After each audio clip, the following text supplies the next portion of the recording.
جدير مديحي عالم العصر قائد وبدر ظلام الجهل للجهل طارد أرى مركبي نحوك طرف البلاغة الذي شأوه في درك وصفك جائد قدي مركبا حتما فيوضات ربنا إذا جف عقلي أو إن الفكر Allah subhanahu wa ta'ala, la dimension la plus élevée, son statut la plus sublime, c'est la divinité.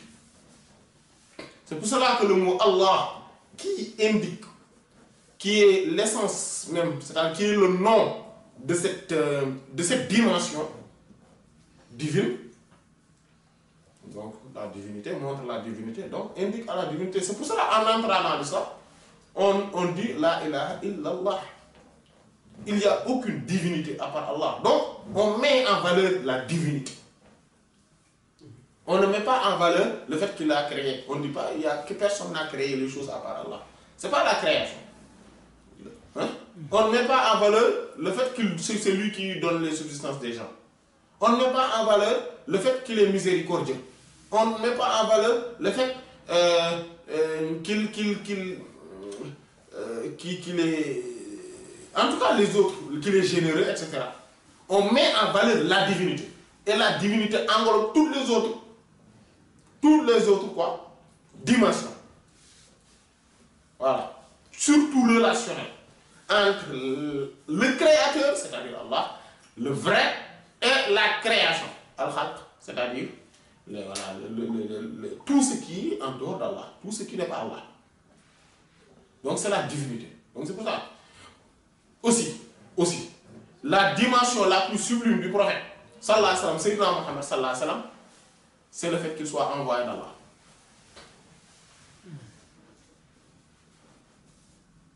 C'est le fait qu'il soit envoyé d'Allah. Ce n'est pas qu'il soit comme les orientalistes le disent al-Aqariya, c'est-à-dire son caractère héroïque, qu'il est un héros. Oui, ou bien qu'il est un sage, que le prophète est voilà, il est bien, c'est un conquéreur, etc. Il est vraiment... Non, ce n'est pas tout ça.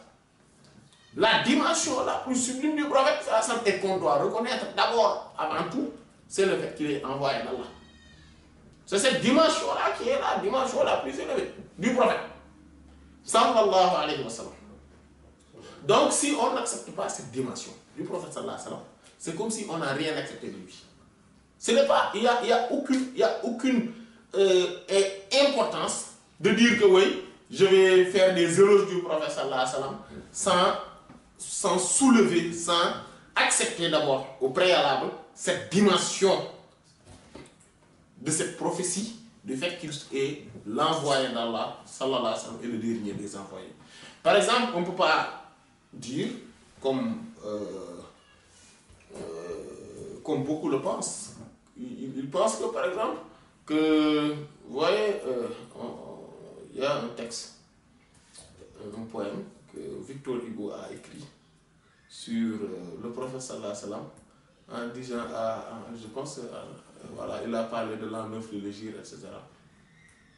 Voilà, déjà c'était le 11, voilà, c'est l'an 11 en fait. Et il a parlé, il dit que, bon, je ne mémorise pas le texte, mais parmi ce qui est dedans, il y a le fait qu'il dit que le professeur sallam, dans le lit de la mort, il a fait appel au Coran qu'il avait écrit de ses mains. Et voilà, en fait, c'est comme s'il disait que le Coran, c'est lui-même qui l'a écrit, qu'il a rédigé, etc. Il demande. Bon, des choses comme ça. Pour lui, il dit du bien du prophète. Mais pour nous, il a insulté le prophète. Sallallahu alayhi wa sallam. Parce que il faut savoir cette différence-là. Ce caractère sacré de cette prophétie, du fait qu'il a reçu tout de la part d'Allah, subhanahu wa ta'ala, et qu'il a aussi relayé ce qui devrait être relayé. Voilà.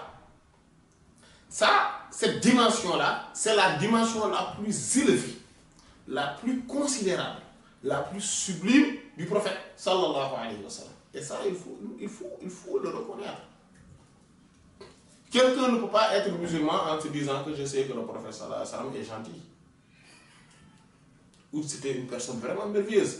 Parfois, des gens sont bluffés par ça. Quand ils entendent un mécréant s'émouvoir ou s'émerveiller de certaines qualités et d'une certaine grandeur du prophète sallallahu alayhi wa sallam, ils disent que oui, lui, il doit être un musulman. Parce que quelqu'un qui ne pense pas ça, qui pense ça du prophète sallallahu alayhi wa sallam, doit être un musulman. Alors que non, la chose la plus importante, ce n'est pas ce caractère-là. La chose qui est importante, c'est est-ce qu'il accepte que le prophète sallallahu alayhi wa sallam est l'envoyé d'Allah et que tous ses moindres faits et gestes lui ont été demandés par Allah subhanahu wa ta'ala et qu'il est notre modèle le plus parfait.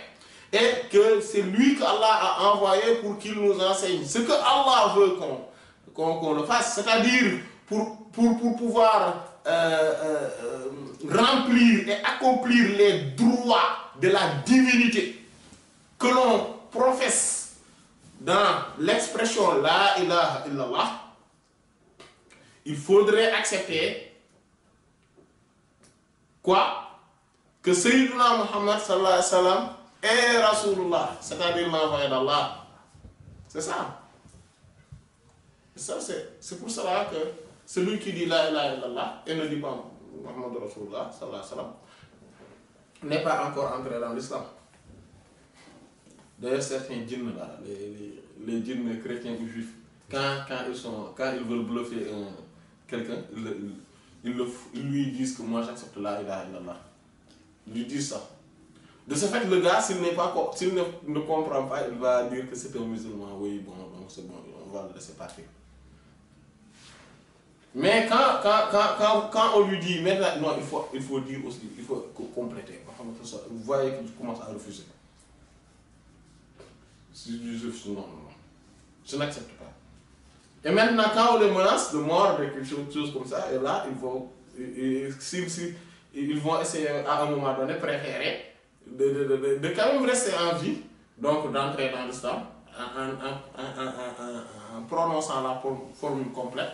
Ashhadu an la ilaha illallah wa ashhadu anna Muhammadan Rasulullah sallallahu alayhi wa sallam, pour qu'ils puissent entrer dans l'islam. Ils préfèrent cela que de mourir parfois. Et c'est pour cela qu'on voit souvent dans les exercices je pense, exorcisme. Voilà. Donc ceux qui le font également entrer beaucoup de djinns dans l'islam à travers cela. Mais parfois aussi, ils peuvent le bluffer, quoi, pour lui dire non, j'accepte La ilaha illallah, ashhadu an la ilaha illallah. Mais l'autre terme aussi est aussi important. Voilà, est aussi important. Et que le premier terme n'a aucune considération si le deuxième terme n'est pas venu. Voilà. C'est là où on voit l'importance du prophète sallallahu alayhi wa sallam. Voilà, qu'il est l'être, l'existence le plus grandiose, le plus important, hein? Le plus sublime, le plus magnifique, le plus formidable, le plus exceptionnel, le plus singulier, le plus parfait. Sallallahu alayhi wa sallam. Voilà. Hein? Voilà. Et parfois, ils préfèrent mourir.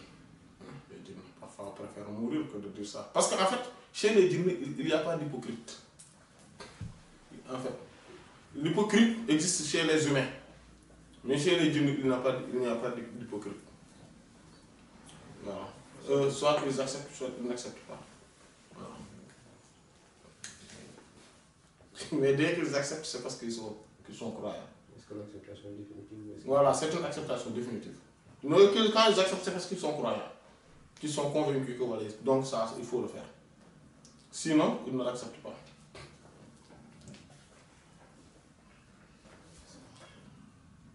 C'est pour ça que, comme nous l'avions dit, nous l'avions souligné dans l'exégèse de la Sourate Al-Baqarah, c'est pour ça qu'Allah subhanahu wa ta'ala, en parlant des hypocrites, il a dit « Wa minan nas » et parmi les humains.